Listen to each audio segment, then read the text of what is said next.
चौरा गांव के खेतों में इन दिनों खुदाई का काम चल रहा था। असल में इसी गांव से होकर एक अच्छी सड़क गुजरनी थी, इसलिए यहाँ खुदाई शुरू की गई थी। अचानक एक दिन खुदाई करने वाली मशीन से कुछ टकराता है। बाद में जब खोजबीन की जाती है तो वहाँ से 2 कंकाल मिलते हैं। पुलिस गांव के लोगों से पूछताछ शुरू करती है। आप लोगों को क्या लगता है ये किसके कंकाल हो सकते हैं? अरे साहब, हमें क्या पता ये किसके कंकाल है, आप ही लोग पता लगाइए। हम लोग तो बहुत ज्यादा डरे हुए हैं। हाँ, हमारी फॉरेंसिक टीम अभी आ रही है। ये बताओ कि इस गांव के रहने वाला कोई जोड़ा गायब तो नहीं ना? क्योंकि शुरुआती जांच में तो ये बात सामने आ रही है कि एक कंकाल किसी पुरुष का है तो एक किसी महिला का। साहब, हमें तो बहुत डर लग रहा है। ऐसे कंकाल मिलने का मतलब गांव के आसपास ही किसी की हत्या हुई है या फिर किसी को जलाकर मार डाला गया है। हाँ साहब, हम अपने परिवार को लेकर बहुत ही ज्यादा परेशान हैं। देखिए, आप लोगों की परेशानी हम समझ सकते हैं, लेकिन आप लोगों को पुलिस का सहयोग करना होगा, क्योंकि आपके सहयोग के बगैर हम ये पता नहीं लगा सकते हैं कि आखिर ये किसके कंकाल है और इनकी हत्या किसने की। ठीक है साहब, गांव के लोग आपका पूरा सहयोग करेंगे। हाँ साहब, पूरा सहयोग करेंगे। तो फिर ठीक है, हम अपनी जांच शुरू कर देते हैं। कुछ दिन बाद जांच रिपोर्ट आ जाती है। पता चलता है कि ये कंकाल करीब 20 साल पुराने हैं, यानी 20 साल पहले किसी जोड़े की हत्या कर शव को यहाँ पर दबा दिया गया था। इंस्पेक्टर राघव, ये बताओ कि 20 साल पहले की मर्डर मिस्ट्री क्या आप सुलझ सकती है? हाँ सर, क्यों नहीं, लेकिन अब सबूत और गवाह काफी मिट गए होंगे। मुश्किल तो होगी, लेकिन शायद किसी परिवार को इंसाफ मिल सके। इंस्पेक्टर राघव, आप बिल्कुल सही कह रहे हैं। किसी परिवार को तो इंसाफ मिलेगा ही और किसी को उसके किए की सजा भी मिलेगी। जी सर, मैंने तो जांच शुरू भी कर दी है। 20 साल पहले इस गांव के 2 जोड़े अचानक कहीं गायब हो गए थे। मैंने दोनों ही परिवारों के बाकी के सदस्यों से बातचीत शुरू की तो उन्होंने बताया कि उनके बच्चे शहर गए थे, लेकिन आज तक वापस नहीं लौटे हैं।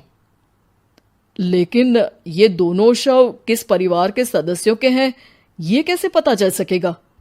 सर, मैंने डीएनए टेस्ट करवा लिया है। आज शाम तक इसकी रिपोर्ट भी आ जाएगी। अच्छा, ठीक है। उसी शाम को सर, डीएनए रिपोर्ट के मुताबिक ये दोनों ही लाशें चौरा गांव के रहने वाले प्रधान सुल्तान सिंह के बेटे और बहू की है। लेकिन इनकी हत्याएं किसने की है, ये कैसे पता लगेगा? इसी का तो पता लगाने की कोशिश में जुटा हूं सर। आज सुल्तान सिंह से मिलने भी जा रहा हूं। मेरा बेटा और बहू तो मेरे लिए सिर्फ यादों में ही रह गए थे। हमें उनकी लाशें तक नहीं मिल सकी थी। आज 20 साल बाद उनके कंकाल मिले हैं। मैं अब किसके लिए जीऊं?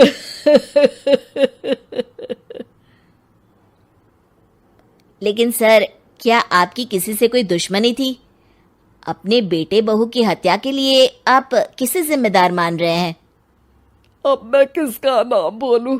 मेरी तो किसी से दुश्मनी नहीं थी, बस मेरे बेटे बहू को कोई वापस ला पाता।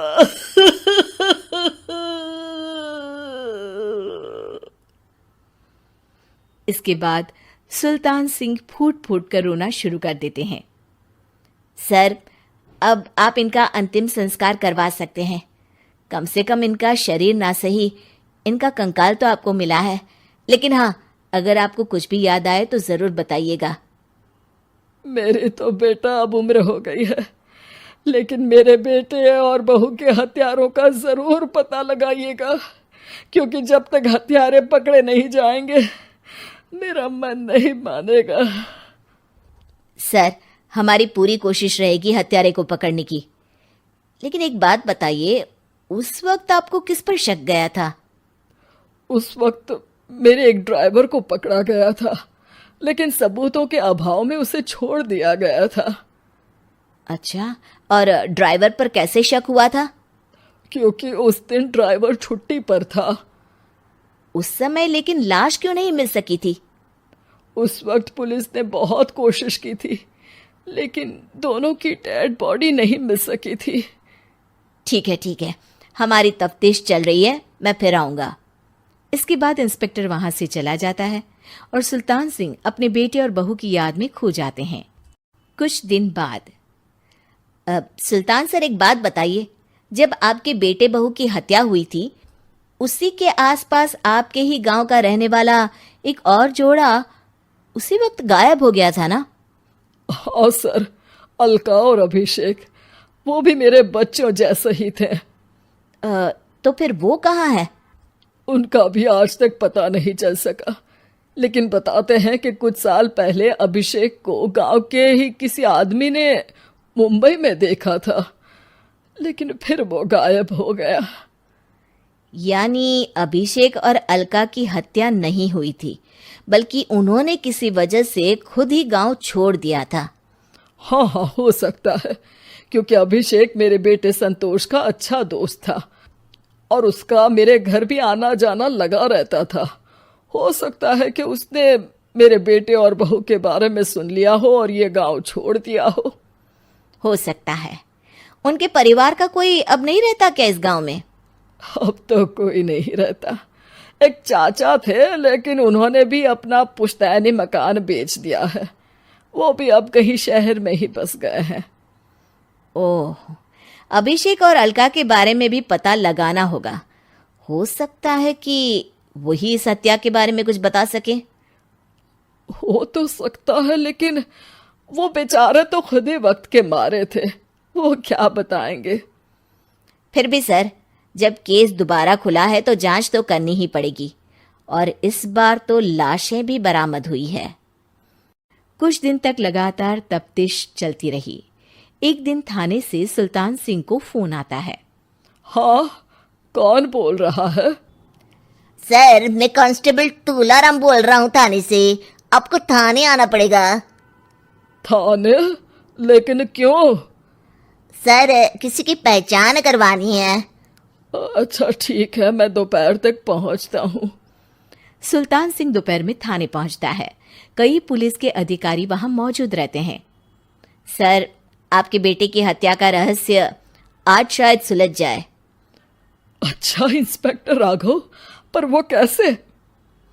सर, उस आदमी को देखिए, क्या वही अभिषेक है? सुल्तान सिंह की आंखों में हैरानी से आंसू आ जाते हैं। हाँ सर, यही अभिषेक है। ये आपको कहाँ से मिला? सिर्फ अभिषेक ही नहीं, बल्कि इसकी पत्नी अलका भी इसके साथ है। मैडम, जरा अभिषेक की पत्नी को लाइए।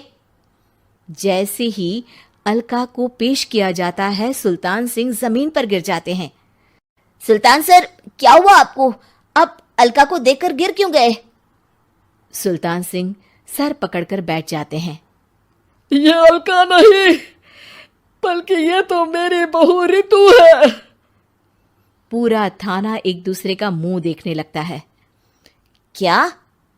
इसके बाद हर किसी को दो कंकाल और हत्या का रहस्य समझ में आ गया। अभिषेक और रितु ने मिलकर संतोष और अलका की हत्या की थी और लाश को जमीन के नीचे दबा दिया था। आज 20 साल बाद इस हत्या का रहस्य खुल सका था कि अवैध प्रेम संबंध में दो मासूमों की जान गई थी।